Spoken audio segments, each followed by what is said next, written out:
Today we're going to talk about seeding the great change, transformational dialogues for turbulent times. Great title. And particularly today we want to talk about the new consciousness from Cartesian spirituality to quantum revelation. Again, pretty meaty topic there. So I'm going to throw over to you. What's your overview? What's your take on that topic? What interests you about that topic? I think that we are kind of at a turning point in re-envisioning a new spiritual paradigm and a new way of living entirely. So to me, it feels like everything's up for grabs, and that's quite a kind of thing to kind of really encompass. Because it means that all the sort of sacred cows of, particularly of spirituality, are sort of, you know, we can afford to challenge them. Yeah. And I think it's our responsibility to challenge them and really look at them again, and kind of look at a new, just explore together new vistas. And I think that takes quite a rebellious spirit to be able to do that. So that's why that's why I'm kind of interested in talking to you, Kim, because I think you're like one of the original rebels. Yes, and also because I think your mind, I think, is so. I just have a suspicion anyway. As I get to know you, I'll find out more. But I think your mind is one of those huge synthesizing brains, and you have a big heart as well. So I think that's like really good for you and I to test each other's limits. So that's why I'm here to explore the new. Yeah, I'm looking forward to it. I want to ask you a question, because for me the thing is always on the ground, day to day. What does it look like? So what does it look like for you being in turbulent times? How are you rebelling day by day? Where are you pushing the edges for yourself? Day to day, obviously day to day is in balancing the spiritual and the material. I have a very deep inner life, but I also have a very kind of full family life. So any insight that crosses my spiritual vista, it has to be tested. Like, you know, yes, it might sound very great, kind of big ideas, but how do they kind of, you know, land in the face of like two teenagers living at home with me, and just, you know, how can they be integrated? How can they be of use? They don't have to be of use, but how can they be integrated into a kind of living experience? I think that's, you know, that is my edge, always has been. How to embody wisdom, you know, rather than, as you know, isn't that the purpose of this conversation, to kind of heal that split between the Cartesian and the quantum, or the imaginary split, you know, that we invented. Yes. You know, that's created a spiritual view and a material view, and two worlds that have not kind of sat so well together. Yeah, what about you? Yeah, I always say that I experiment on myself first, and that the things that I share are things that I use always in my own life, and I can be a very difficult person to be around, because my understanding of what is actually each moment's about can be very, very different to people that I interact with on a daily basis. So luckily I've got two children. I say children, they're in their early 20s, and I think they're quite extraordinary. And the reason, I think, because they've grown up with that level of openness to themselves and to be able to explore life, and to trust that it turns up on their terms, or that they, you know, can kind of come to an arrangement with life in a way, I suppose. So they're really great, for me, indication of how I've lived day to day. So, but yeah, just really listening, particularly with all of the activity in the Gate 61, just listening really profoundly at the moment, and applying that. But I think it's important that we're talking about this Cartesian mind-body split, and I think it's really important that as we shift out of these old spiritual ways, that we recognize that this is a lived reality, not a concept that we're trying to learn. I think that's one of the most important things.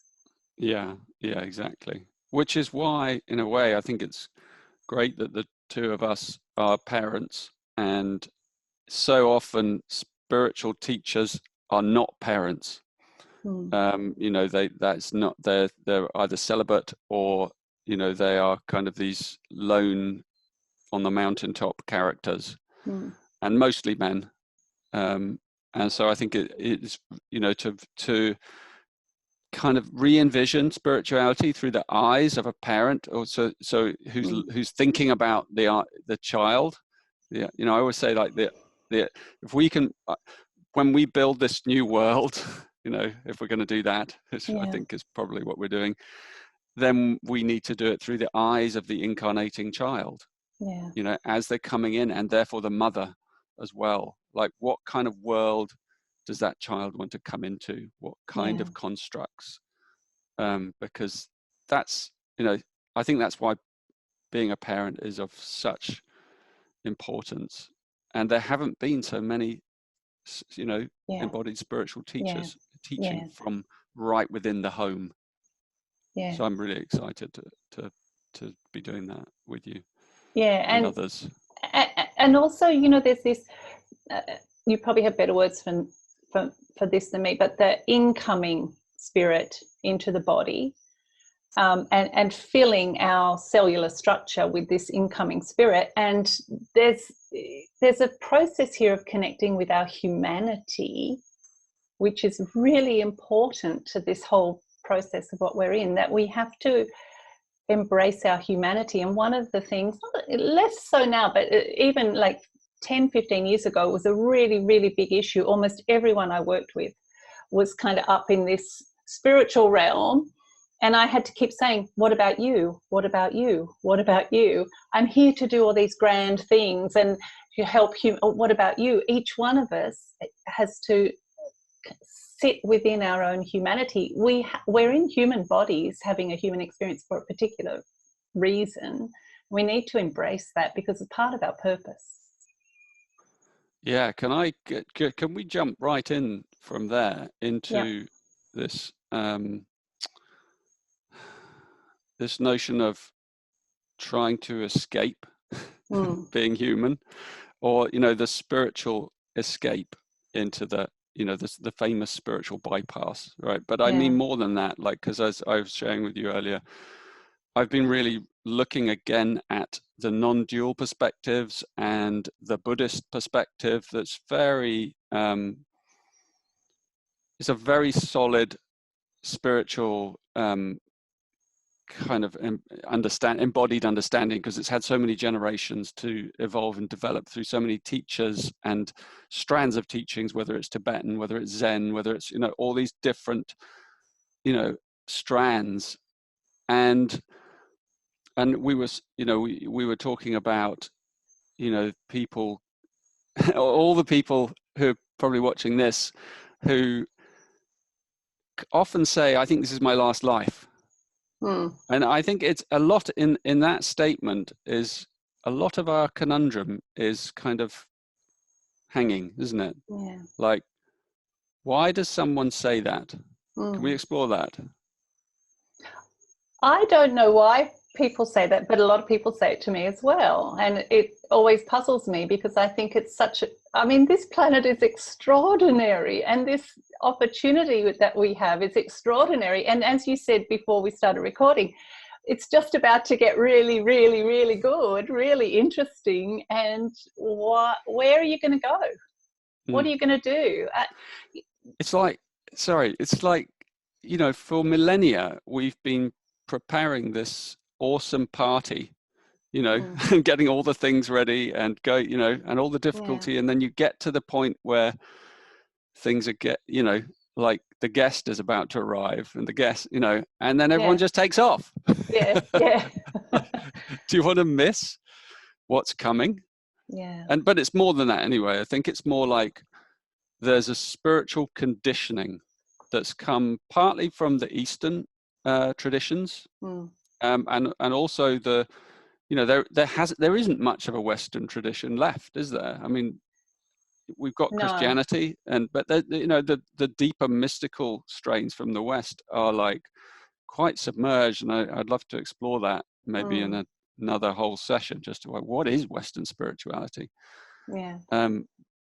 But I think, you know, there's we sort of, we have this notion that we got to get out of these things as quick as possible, you know, because it's just, and so a lot of the time when someone says, this is my last life, I really look deeply into, I would encourage you to look really deeply into what it is that is making that statement, you know, because you may well find, if you dig deep enough, there's a kind of fear of being human, you know. Yeah, for sure. I think so. Yeah. And you also mentioned about this, how the ultimate outcome is to become nothing, which, Yeah, you know,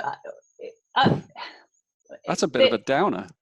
Yeah. What's the, but of course, you know, that there's this kind of frictionless bliss that we're supposed to experience, you know, and to me, that's a little bit like being a baby, you know, where you have nothing, you don't have to create, you don't have to take any responsibility. Yeah. You don't have anything to push against. It's just this, you know, it's very kind of, well, it's very Neptunian. It's that idea of going back to this space of nothingness. So it's seductive, isn't it, that idea? Kind of, yeah. I mean, that's what I said to you. I think it's like there's a glass half empty and there's a glass half full.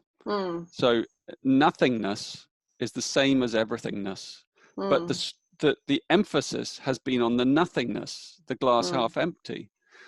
But there hasn't been so much teaching about what about the everythingness? What about like exploring consciousness? What about, you know, instead of just going into the, you know, the background consciousness, what about being in the background consciousness and exploring what's here endlessly, you know, the endless infinite wormholes of existence?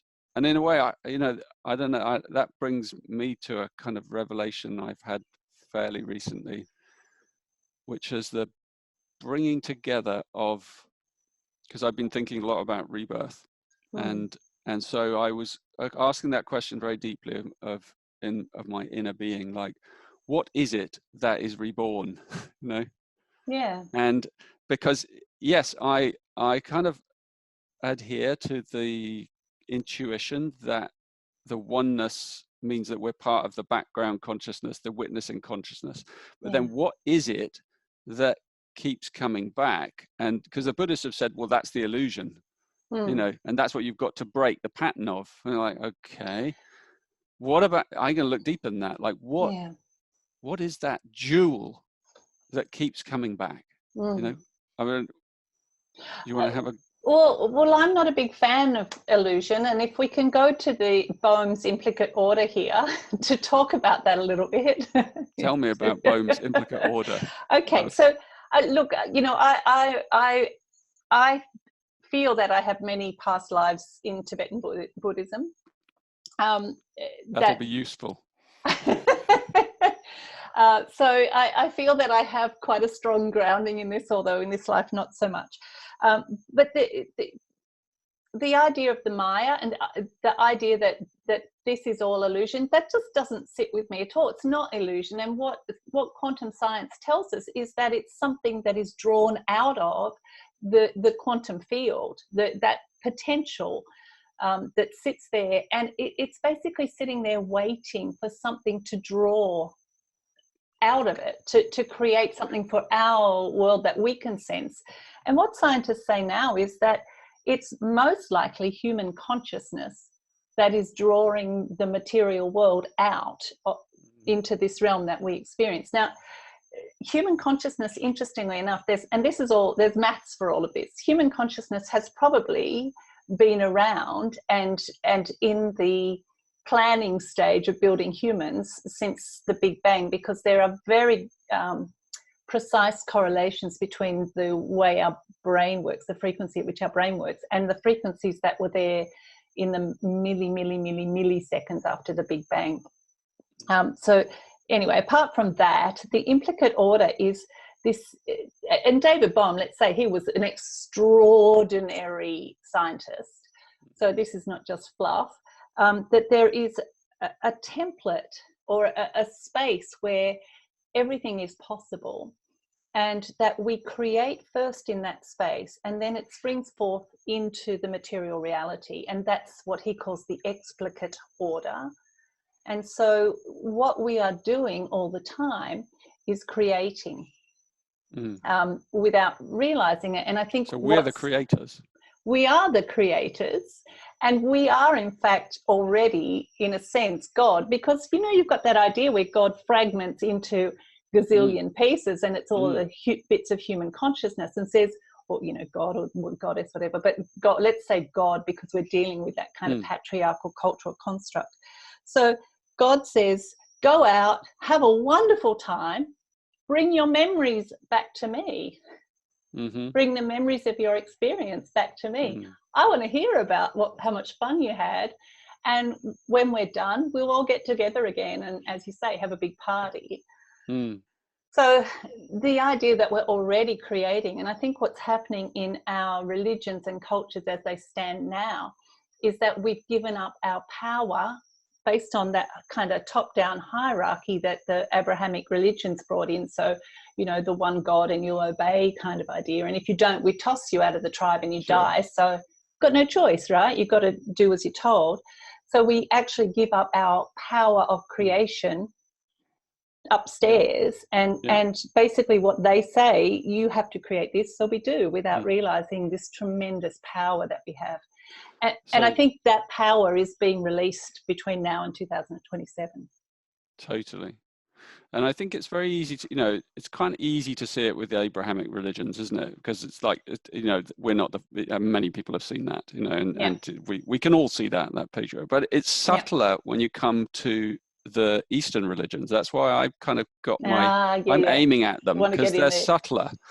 And they've also taken away the power by only emphasizing the dissolution of the ego. So what I'm interested in is the paradox where the dissolution of the ego can kind of also sit alongside the crystallization of consciousness, what you just talked about, the many fragments, the shards of the divinity. Like, because we also have this we are also, each of us, behind, let's call it a soul, okay, just for the moment. There's a soul beneath us, behind us, under us, in us, and that's the thing that's kind of taken on a body right now in this life, sitting here, making shapes with my hands, and that soul is also it's this is how I see it. It's open-sided infinitely, so it's not a closed circuit being. It's not separate. It's infinitely open, but it's also crystallized, and it's also eternal. And that is like an edge, because that's not something that's been really kind of, that I can see, has been suggested through those religions. And it's those three what things, we lose. Those three things are incredibly important. Those three things that you just said, which might just sound to someone like you just said three things in a sentence, but they're three incredibly profound things.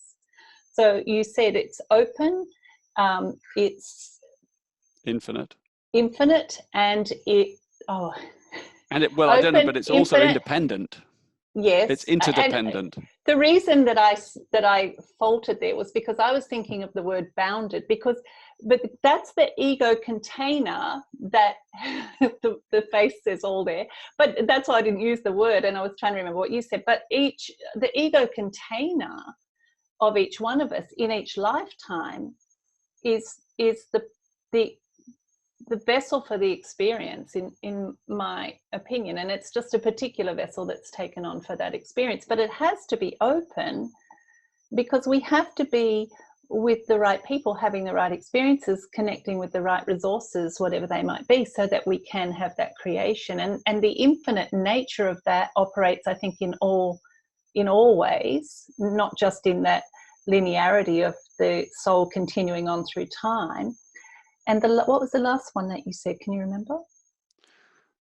Well, was it? I don't know. I think it was to do with infinite and I can say that I think it's the interdependence of it. Yeah. You know, that there's this. We are this fractal being that is part of. You know, it's both individual, but it's also whole, both at the same time. So it's interconnected to every other shard. Yeah. And that in a way gives us it's particularly for us, like, because you and I work with the human design gene keys, let's call it, and I call them the algorithms of awakening, actually. Yeah. Because they kind of are the algorithms of awakening. They are, absolutely are. And so, we can look at these patterns within the construct of, time space, and we're these elements moving through the pattern. We're the pattern moving through the pattern. And so we're both, we have this sense of eternal individuality. I mean, that's quite a thing, eternal individuality. Yeah. But also I agree also with the Buddhist view. We are the whole. Yeah. And the whole is also nothing as well as everything. Again, if you come back to that, the idea of the implicate order, what you really have is you as a material construct, and me as a material construct. We can have this connection in the material realm, well, not so much because we're virtual at the moment, but we can have that connection in the material realm, but we're actually also connected through that, what I call the matrix of brilliance. But basically it's those fields of synchronized matrix of brilliance. Beautiful. I know, I love it. And that's called non-local or entanglement. So non-locality or entanglement. So always, every breath is feeding into, every out breath is feeding into, every in breath is drawing from that matrix.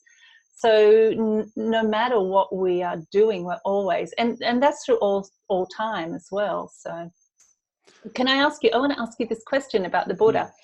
Imagine if the Buddha, instead of sitting under the Bodhi tree saying all life is suffering, what if the Buddha said all life is pleasure? I know. Well, I think that's what we're coming to. I think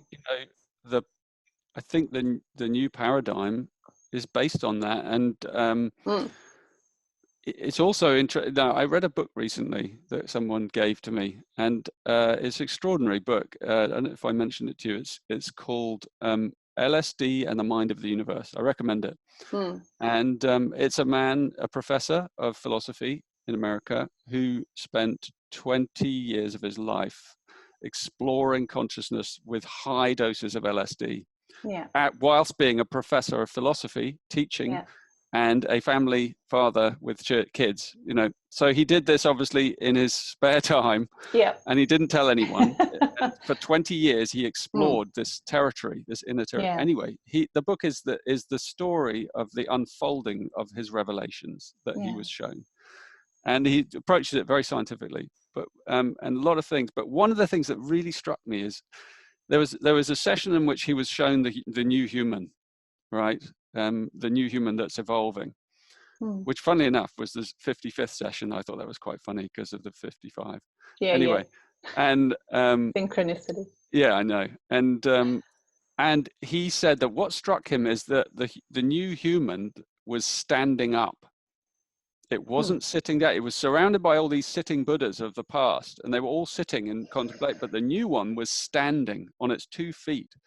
Erect spine, proud, magnificent, and I think that's a real thing. It's like we're learning to stand. The new human is not this kind of passive, I'm one with everything. It's actually what you're saying. It's the co-creative. I mean, do you know the work of Nassim Haramein? Yeah, he's come up with was a really interesting insight that he looked at all the different views from galaxy. What is the view through a galaxy, and what is the view through a star system? What is the view through a planetary system? What is the view through, you know, a human? What is the view through a single cell? And go right down to the tiny, to the proton. Tiny, exactly. Yeah, and so he looked at all that scale, and then in that scale, right in the middle was humanity. And so his revelation, lovely kind of way he described it, is humanity is the event horizon of the universe. Yes, you know what I mean? Yeah, absolutely. So absolutely. we are where the universe is creating itself, and you know, that's like, I mean, it's time to kind of own our specialness in a way. Do you know what I mean? Yeah. Instead of, oh no, we're a tiny speck, we mean nothing, you know. Let's talk about morality for a minute about that. You know, I want to say about that, and people possibly don't realize this, that there's a lot of what's the word, really high level scientists, Nobel Prize winning physicists, Sir Roger Penrose, who I got to meet, fangirl moment. I mean, he's a mathematical physicist at Oxford University. He has one of the leading theories about human consciousness, which is that it is a part of the quantum field of creation. And I think a lot of people don't realize that there are scientists now working on this idea that humans are central to creation. Really, I'm just looking for some of these. I've got all these quotes here, but I won't bother. Mind coordinates the space-time structure of matter.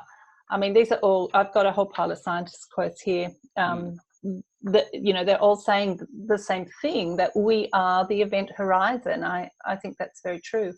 What did I want to say about that? The moral arc, as I call it. I think that we're at this point of what I call the quantum ring pass not, because I think the quantum realm is only what do you mean by that? I'll tell you in a sec. I think the quantum realm is only a membrane that we're passing through. I think it's just a way for us to understand where we're going, not where we're going. And to get through to the other side, we have to find, and this is where I think human design is extraordinary, we have to find our own individual, I won't say spiritual, because I want to put that word aside, because I think to me that's really related to a mind-body split. We have to find our own path of awareness, our own path of becoming consciously aware. And each one of us has a unique and individual pathway. And the way through is all of us walking uniquely and individually, but together through this process. One of the things that we have to have as we move through this process is a certain level of conscience, which is that our capacity to work at the highest good is getting greater and greater and greater and greater. Because if you like, our shadow, woundedness, whatever, is falling away. And so we're much more aware of what we're doing, much more consciously aware of what we're doing. And as we move through that process, which is, you know, we have to walk on our own, but as I said, also collectively, we're doing it collectively, we get to some place where there is a completely different moral moral dimension. That's interesting. And it's about play, and it's about pleasure, and it's about caring, and it's all of these other things that are not suffering, that are not, you know, completely dissolving into nothingness, that are everything and connecting with everything, and that are about creativity and what it's like to be living in a creative, living organism, you know, to be part of this, not just Gaia, but the universe as a creative living organism, and each one of us being a really active, not passive, but active part of that experience. Absolutely. So hence the human standing up. Yes, You know, exactly. standing on our own 2 Active. feet. It's like the toddler stands. You know, we're moving Yeah. to that new phase. Yeah. Yeah, I agree. I think that moral curve, but in a way, that moral curve is completely natural, isn't it? It's not like we have to sort of make it happen. Do you know what I mean? We have to do our shadow work. Yeah. But that's, you know, we sort of have to like own that and pass through it. Yeah. In order that we can take this higher evolution, as you said, that is actually not, we no longer need to learn from the shadow. We can learn from our bliss. We can learn from our joy. We can learn, you know, we learn from we're on a different evolution. So we learn from joy. Yeah. Which is what we have inside us, right? And I forgot something before, and I just wanted to come back to it. The whole idea of the Buddha sitting under the tree and, you know, life is suffering, you know, and I mentioned pleasure, but really I think, and this is something that comes from the Kabbalah, life really is about desire. Life is I've come in with a particular, desire filter. There are things that I desire to experience. And they're different to the things that you desire to experience. They're very specific and precise each day. And it's that desire, which I think on the other side of this ring pass knot, which is like a valve that we can get through when we get to a certain level of moral conscience, I can then just release myself into the experience of my desires, because my desires are positive and for the good of, not just humanity, but all. Not in a oh, I'm so good way, but, you know, but in a powerful way of creating moment by moment a different kind of world. Yeah, I think it's like, I kind of see that when I recreated the language of the hexagrams of the I Ching and the human design, you know, with the shadow gift, Siddhi, these layers, that's where I saw the you know, through going through the shadow, which is what we've had to do, we find this gift, you know. So in the 27th, for example, you know, you go selfishness to altruism to selflessness. And it's not like you kind of have to then pretend that you're altruistic. You actually you have to realize that selfishness causes more misery for you and everyone else around you. And that doesn't mean you can't be selfish, because that's a part of the journey of like seeing that you can't, the morality is like reflected back at you all the time, isn't it? And then you realize that actually altruism is, you know, it doesn't mean just giving to others as well. It's just like part of it is giving to yourself, being kind to yourself, and then out of that you're kind to others naturally. So that morality is in our heart, isn't it? It's like naturally inside us. So that's the kind of threshold of coming out into this new world. I And feel effortlessly altruistic. It's not like you're making an effort. It's just so natural and effortless to have those qualities. Yeah, I agree. And then the selflessness is another dimension. It could easily be misunderstood. And I think it's, you know, that's where, again, coming back to the sort of Buddhist understanding, like you could see the self as empty, or you can see the self as endlessly creative. And can we talk about creativity? Because I feel like that's another thing being left out by those Eastern religions. Yeah. Do you know what I mean? Because it's part of what you mentioned as play. And desire. Know, play and creativity. And desire, yes. Desire has a word that we probably should clarify in some respect, because it sounds, it's been dragged down a bit, hasn't it? I love it. I love the way. Well, I love the way. You know, for me, it's not dragged down. I know what you mean, but for me, let's just say I mean, I totally get it. It's the same with selfishness or selflessness, and you know, a lot of these words, tricky words. They're problematic in some ways, but anyway, tricky words. So go with they what need you to be were contemplated. Say. Let's put desire to one side and go with what you were going to say. What was I going to say? Oh, were we going to talk about memory?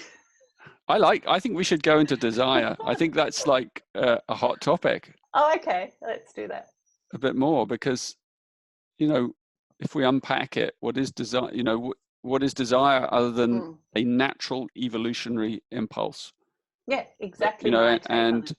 yeah, and so, you know, there's one view, like the view of tantra, you know, but real tantra, not kind of the sort of rose-tinted tantric love couple thing, if you know what I mean. But the real teaching of tantra, which is to surrender to one's desires and trust them utterly, you know, and that's a whole journey. Those desires will then take you on this journey, but, you know, that's a courageous journey, because what the desires may naturally do is take you higher and higher as you realize desires that kind of are self-serving kind of leave you feeling empty, whereas desires that then, you know, desire is a spectrum, right? Like, because there are desires that are kind of, I mean, tell me what you think. You tell me what you get, but I see desire as a spectrum in a way within it. So it's taking us on a journey, you know, to yield to one's desires. But then, should one always yield to one's desires? I think so. You think so? However, desire is one of the main things that's been, shall we say, captured within, if I can just use this terminology, captured by patriarchal. That's you why. know, and so anyone who observes any media will have their desires partially captured, and conditioning is captured desire, you know, where we've been pulled away from ourselves, where we, you know, this is all captured desire. And so I think that is part of the issue. And as we become more conscious, as we, as you say, allow life to lead us away from those shadow experiences, this actually releases us into a desire that we can trust. And I think that it doesn't matter if I desire to sit and stare out the window, which is a fairly simple kind of thing, or I desire to go and buy myself a new Tesla. Though it doesn't, the thing that I desire doesn't matter. It's the quality of the desire that's important. So yeah, the frequency, in a way. Do you know what I mean? Yeah. So that's what I was trying to say, that desire it plays in the spectrum of the universe, doesn't it? And so it has all those colors available to it, you know. So there can be desire, like, you know, a sexual desire that, you know, I want that, and it may be completely inappropriate. Well, you know? That's a kind of to me, that's just a captured desire. I'm making it very dualistic, I know, but to me, that's just a captured desire. And I suppose the spectrum that you're talking about is maybe the release, the gradual release from captured desire into trustworthy desire. Maybe that's the frequency shift. That's a nice way of looking at it. Yeah. So that's a whole life's journey to explore, you know, the nature of desire. I think that's a multi-life journey. Yeah, well, yes. multi-life journey. Because I think they're very refined, as you know, at a certain point, the desires become very, very refined, don't they? Almost like if you're. I still want to tell. That doesn't take them away from being juicy. Yeah, this is what I'm saying. Like, we shouldn't judge the desires as being. It's the quality, not the thing that we want, that's good or bad, I think, in terms of, or, you know, where it falls on the frequency spectrum, if you like. And you know, because I think we can't, in a sense, the desire is coming straight from source. That's really, like you said, that's our motivation for the very unique program that each one of us, I don't want to use that word, that very unique process that each one of us has come in to move on, that, you know, vector, if you like, and the desire is the motivator for that. And so it doesn't, whatever it's leading us to, if the quality of the desire is trustworthy, then whatever it's leading us to is right for us. I agree. Need to question it, I don't think. No. Although You know, there's an edge there, isn't there? Because there's an edge with responsibility, personal responsibility. How so? Well, it's like See, I said, like if I desire that person over there and they happen Yeah. to be married to someone else and I Mm. follow that desire, that could end up in a really deeply difficult situation. So it's like, And so that was what your desire led you to for a reason. yeah, I know. What I'm saying is like, yes, you're right, and it'll hopefully teach you something of great value. And I don't know if we were recording when we were saying this, but the people who turn up to that event that your desire catalyzed, those people are there to co-create something with you in that process, I believe. And so in terms of my take on responsibility is always that we are responsible to the learning of our soul, to the journey of our soul, and the morality in terms of, even in terms of hurting people or you know, everyone's kind of an active participant in a way, even though they don't necessarily want to see it that way. Yeah, no, I'm with you on that. What your soul desires and chooses, I think we have to be very careful about judging that in terms of what our culture or society or whatever says is right or wrong, and allow, and this is where this new morality kind of comes in, I think, because it's the next stage of our evolution. Can I just tell you, Darwin wrote 2 books, and in the first one he hardly talked about survival of the fittest, but of course the people grabbed that and used it for their own benefit. But he wrote, I don't know, I'm having another mental blank. He wrote the second book about humanity, and he talked almost entirely in that book about love and caring. And his take on human evolution was that it's all about love and caring. Right.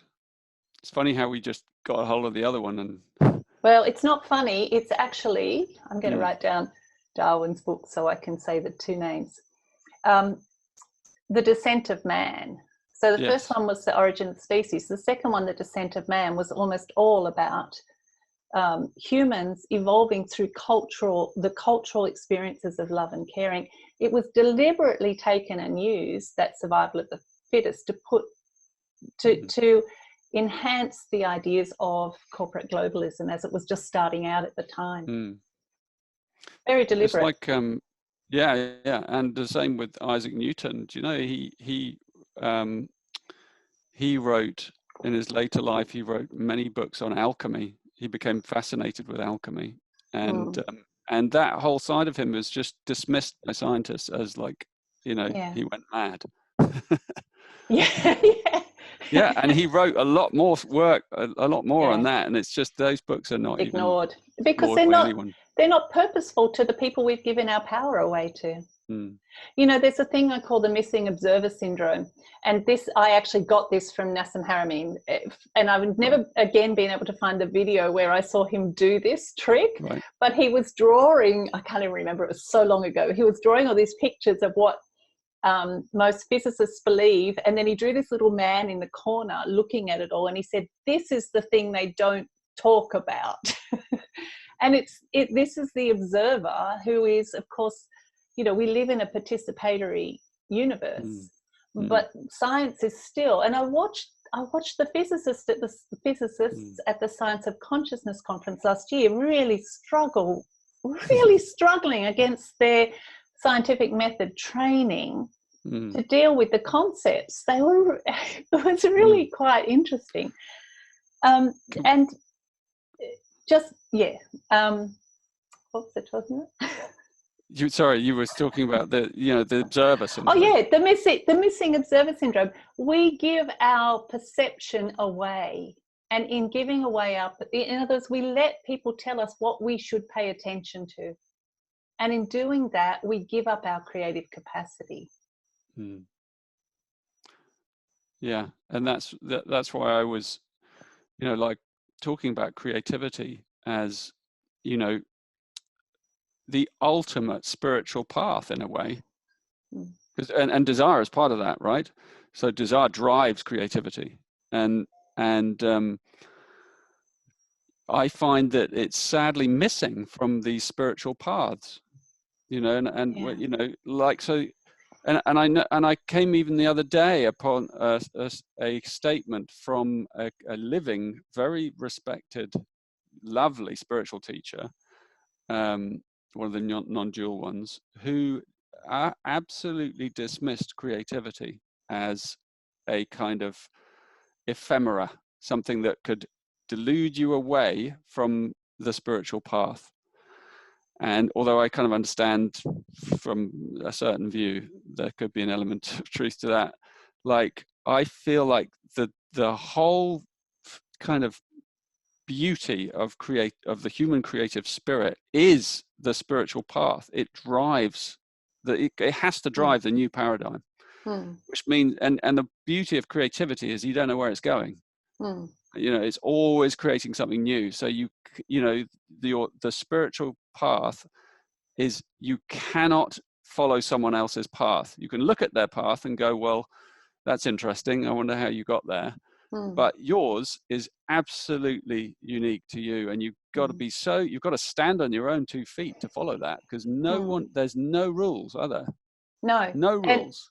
And that level of uncertainty is what we have to embrace now, and it's really, really uncomfortable. And frankly quite terrifying at times.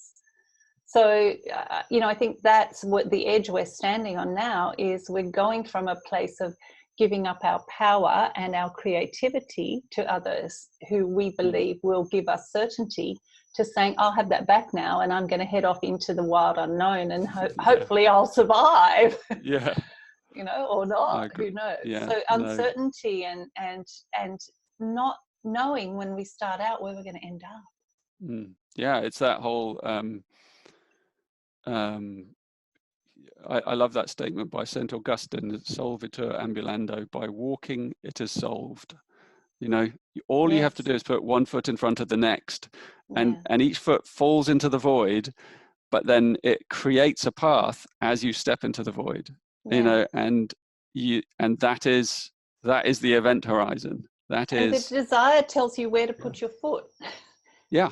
Where's the next step? That, for me, that's the motivation. It's like, here's the next step, here's the next step. And so to me, that's kind of integral to the whole process of the step. And every step we take, everything changes forever, past, present, future. Every step we take changes everything. There's your everything forever. And so we take a step, and then we have to see what our desire is by testing the entirety of the universe to see where the next step goes. That's what we're doing all the time. We're doing that all the time. And we're really like, I get this image of like humanity is like a toddler. It's beginning to toddle. So much. You know, we're not like used to our legs at all yet. No. But you know how a toddler, like when our kids were young, and that first thing when they first take their steps, and they just like hurling themselves forwards, and you're like, oh my God, how do you stay up? Yeah. But they're doing that. They're doing exactly what you said. They're exploring the space, left, right, backwards, forwards. Yeah. Wow, what's this object? I had no idea I could move in these dimensions. You know? Yeah, because you're meeting so many things. Yeah. You know, you're meeting new smells, you're moving through space. And in a way, that's what we're doing. I think we're coming to that phase of like, wow, we can stand for ourselves for the first time. You know, isn't that amazing? Like we make our, you know, that's why the scientists, I think, find it quite challenging, because, you know, who was it who discovered the particle? You know, I don't know who it was. No, the double slit test. I don't know that person. But that must have totally freaked them out, you know. Well, and like, especially, oh my God, I'm a god. and especially when they went back and did it again with an intention. Yeah. So before they ran the test, so they just ran it, but that when they set the intention and it complied with their intention, imagine the freaky factor of that for scientists who had grown up on and been trained in, your observation has no effect. Be objective. Yeah. I've got some ideas about a new scientific method. Oh yeah. Yeah, well, I just like I wrote about it in the Gene Keys book somewhere. I can't even remember which bit, but I think it was in the 55 when I was re-envisioning the new humanity, and I had this idea that the scientific method, which currently starts from doubt and then moves towards certainty. Yeah. Like if we reverse that, so that we start from certainty and then work out backwards, well, how do we get to this certainty? Because the certainty is like we know inside ourselves something. We have a knowing about the truth of something, right? We have an intuitive knowing. And if we started from certainty instead of from doubt, I think we'd have a very, very different journey. That's what Because I then do every day. Now you describe that, that's what I do. Isn't that what revelation is? That was good. That's right. Tell me more about that. Well, How do you see that? Well, I always feel like revelation is like that. The certainty is revealed, right? Because it's inside you. Yeah. And then it's almost a peeling back layer by layer of like, well, how does this work? And so a revelation is a remembering. And I feel like that remembering doesn't just go backwards in time, it also goes forwards in time. Memory for me is always, multidimensional. So in terms of time, which we see as linear, memory also works both ways. So we remember the future as well as the past. And I don't mean that as a sort of cute saying. No, I agree with you. I've actually had memories of the future, and I have them often. Yeah. Where I'm remembering more of the whole. I wouldn't even see it as linear, but so it's a piecing together of a fractal jigsaw puzzle. Being the kind of, so revelation is something that comes to us, it's coming to us all the time. I think is a layer upon layer, especially if you are, you pick up momentum, let's say, on your spiritual journey, and then more and more revelations come. And my sort of pathway, which I don't know if you've got my little book on, I'm doing a little thing here. I'm not doing it, but it's the art of contemplation, my little book. And so my way towards memory is through contemplation, to revelation. So, as you contemplate, you're not just thinking about something, you're absorbing it in every dimension of your being. And then there's a knowing, that or you might have a question. So you can contemplate anything. It might be like, why is this happening to me? This event, this thing that, whatever it is, some suffering. Why is it, I've got something in my lung or whatever. What is it? So if you contemplate it deeply, it starts to reveal over time layers of truth. And that art is like, it's almost like we're going back, we're moving backwards in some way, because things are being revealed that are already there. So I feel like revelation is the ultimate kind of remembering of truth.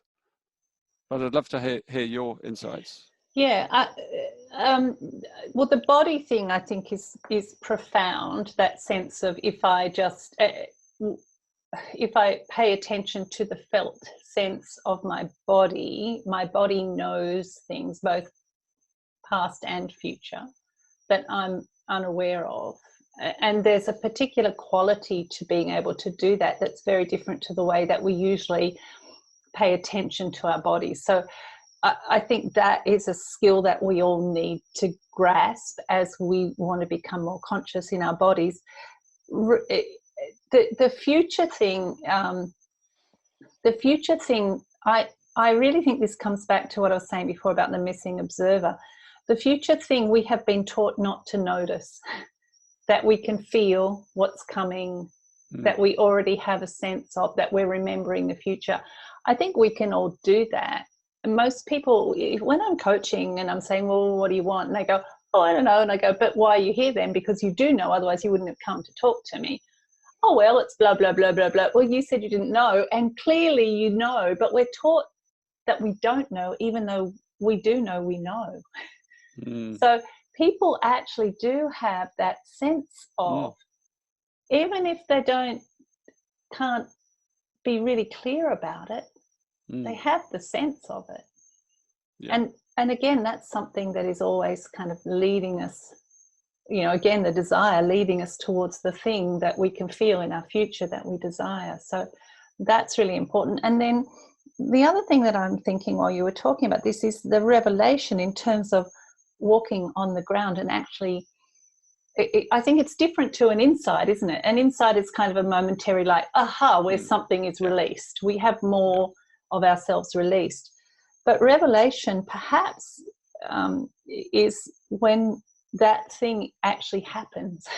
Yeah, in the body. As we walk forward and the future, and you know, we come closer to, and it's happening. It's actually happening. We have created it on the material realm, in the material realm. There's revelation in that. You talk about dissolving, though, in the revelation in the Gene Keys 33. How do you see that being part of it? Oh, yeah, looking at that one. Do I talk about dissolving? The flood. Oh, yeah. Oh, okay. So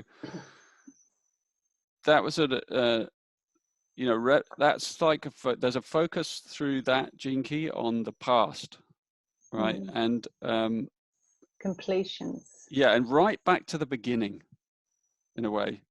So revelate, like, it's a magical number, 33 as well.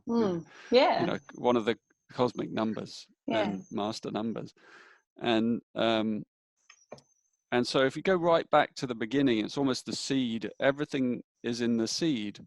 So in a way, I think that's what happens when revelation occurs, is that we kind of hit the core atom of our being, you know, if you know what I mean. Like we travel back to the source in our awareness, and then almost there's a kind of supernova from there that ripples out through our being, and the memory that of that kind of whatever it is, that some aspect of our consciousness that needs to remember itself starts to ripple out. So it's not really in the past at all. It's actually in the core of our being, but it's something that we experience like memory, you know, but it isn't from the past, actually. No, it's from the future. And so to me, the flood washes away everything except the seed for the new. Yes. So everything non-essential gets washed away, and the thing that you need to go forward is the thing that you remember and carry it's like forward there's a with seed. you. Yeah, it's like there's a seed within the seed. Yeah. You know, and then another layer comes out, and another layer of reality is perceived. Yeah.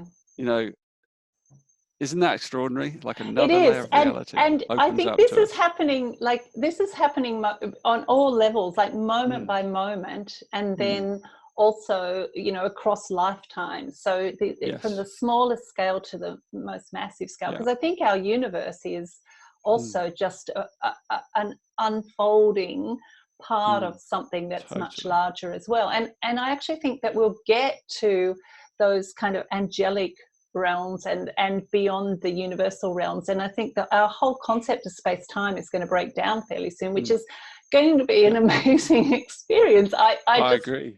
I don't know how that's going to happen, but I can clearly see that it's coming. Me too. I saw it through the 60th gene key when I went, because I contemplated all these gene keys in huge depth, as you know, I still do. But that was the one that really showed me that. It kind of showed me, you know, it showed me the cracking of the vessel, you know, like, because it sort of holds the construct. It feels to me like that's an archetype that holds time, space together. Yeah. It contains it. Yeah. So when that starts to crack, we crack. Yes. You know, and then our perception opens up, and, you know, then we start to be able to travel beyond time and space, you know, even within time and space. Yeah, well, to create, I think to use time and space as a form of creation rather than being caught unconsciously within time and space. That's how or I trying to see it. escape it. Or trying to Again, escape it. back to the Buddhist thing. Let's get out of it. Let's get out of the wheel. Yeah. Instead, it's like, no, play with it, shape it, mold it, like the child, playing with the clay. It's like, this is our clay, time and space. Yeah. I had such a revelation. A teacher, a great mentor of mine, like really opened up my mind. It's just a few years back when I was, because one of my gene keys, or the word, the 35 is the boundlessness, right? Boundlessness. And I was really like contemplating boundlessness. What does that mean? And at a certain point, because I had assumed that boundlessness meant no boundaries, right? And then he kind of opened my mind. He was a wise old man. He just said, surely boundlessness also includes boundaries, Paradox within it. And I was like, oh my God, you're right. And that's like the child, so we get to keep time space. We get to keep it. We don't just go beyond it. We go beyond it and get to play with it. Yes. And that's the whole thing about being a god or being a goddess, or a creator. It's the difference of being inside it to being outside, using it to create. Exactly. Yes. So it's like, that's why this whole thing of rebirth for me, it comes back to it, because I've got a real bee in my bonnet about it at the moment, that, you want to keep coming back, whatever that looks like. And it may be that we actually get to a point, well, I'm sure it will, where we don't have to keep coming back in the same way, because whether we dematerialize or whatever that looks like, that we actually are kind of, I see it again as algorithms, like we're following this curve. Yeah. I think I call it an arc. It's like our trajectory is an arc. It's a curve, and I know that's a bit linear, but it it's could also be an enveloping arc, which is not linear, and I think that it probably is, but we can talk about that another time. Yes, absolutely. It's a curve. So it's a curve. And it's constantly, yes, exactly. It's constantly like a serpent. Yeah. And so it's diving in, and it's like, I guess it's like being in a boat on a river, or a canoe and the canoe is following the curve, the sinews of the river. Yeah. And eventually, that river changes and gets wider, and eventually comes out into the delta in the ocean. But then we can go back around it, so like, let's drag the canoe back up again and do it again. And have another go. Exactly. Or go in a different, boat with someone else, or another river. Yeah. But for me, it's, I guess I'm like you. I want the play. Like I've realized that inside my consciousness, that my being wants to play with time and space. So I no longer wish to escape it. And I think I was conditioned for a while to want to escape it, because, well, for lots of reasons, but that means that means that we can set our trajectory back in. Maybe we're at a phase now where we can consciously carry our awareness through the portal of dying, keep following the sinew of the river, and then and where it comes back in again and lands, and that whole journey can be done with our eyes open rather than our eyes shut, so we can remember it, and we can even predict, we can even anticipate. I sort of can anticipate that we'll almost know who our next mother is going to be. It's probably going to be someone we really love. Yeah. How could it not be? Yeah. You know what I mean? Like, it might be someone your daughter, it might be someone you absolutely love, or you're like, I would love that person to be my mother. And like, that's probably the one. Yeah. Because anyway, I'm going into another area, but like, it seems to me that we travel in these groups, these soul groups, these fractal families that just kind of dive and dip, and and we grow and learn together like pods of dolphins. And it feels like we could actually, you know, like the Tibetans were very good at kind of tracking their incarnations, we could do that, but maybe in a even more playful and perhaps even more accurate way, through the power of our intuition, through the power of our intuitive knowing. And we could even set, like, you know, I kind of anticipate where I'm coming back and how I'm going to play in the next one. And that means that if there's whole groups of us doing that, we can actually build things transgenerationally together, which I think is like a really exciting idea. And think about dying with that idea. You know, how different your dying would be. How excited you'd be. And I'm not just saying it, this is not an imaginative thing. I've not made it up as a fantasy. It's actually in my cells of my body and knowing, like, this is where I'm going. Well, if you look at some of the reports from, particularly from Tibetan Buddhism, as you say, they already do that. Yeah. They're very conscious through their process of dying and then being born again.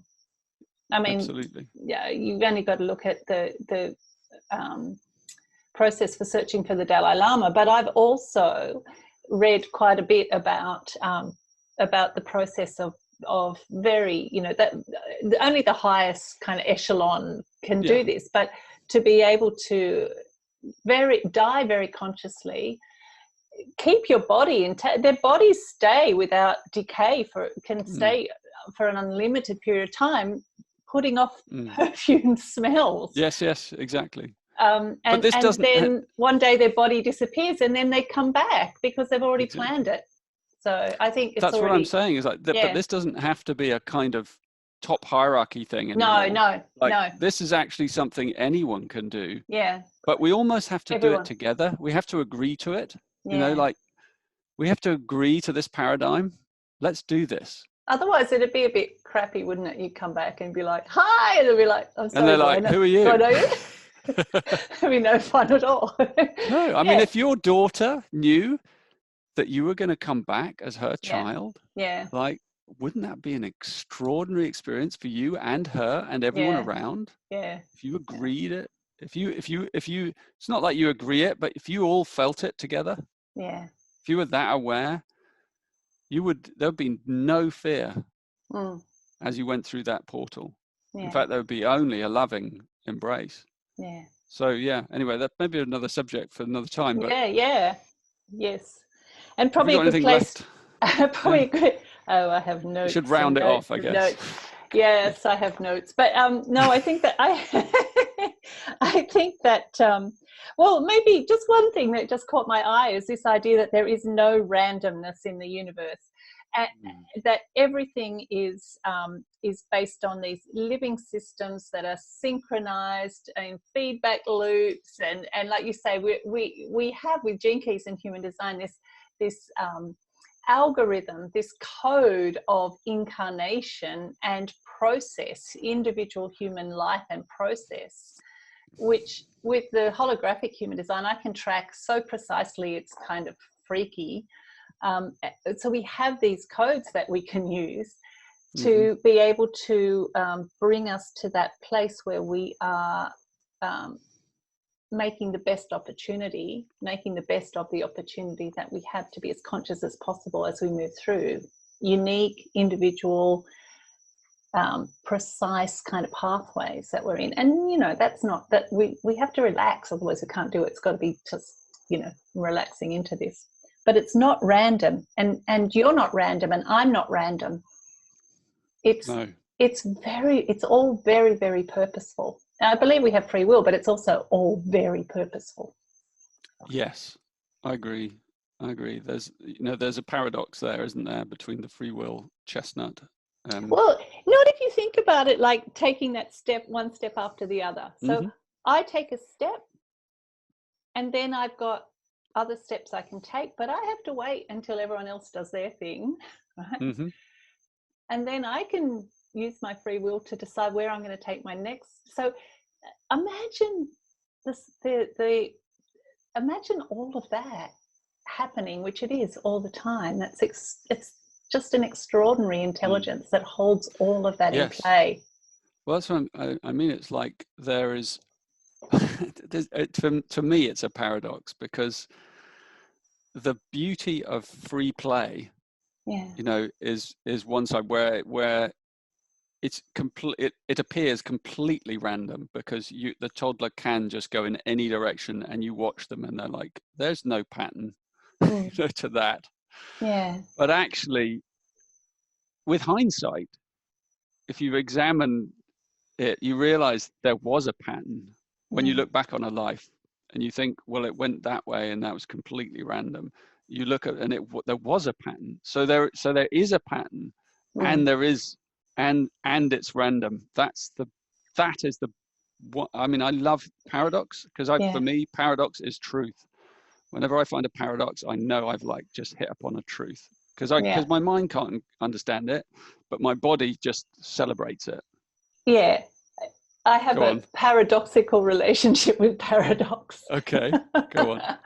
Well, I think paradox is our where we sit in a place where we're really struggling because of our humanness and the limits of our human consciousness. I think it's a place where we really struggle to bring together two ideas which actually are very complementary and sit easily together. It's just that we're not really able to grasp that complementarity.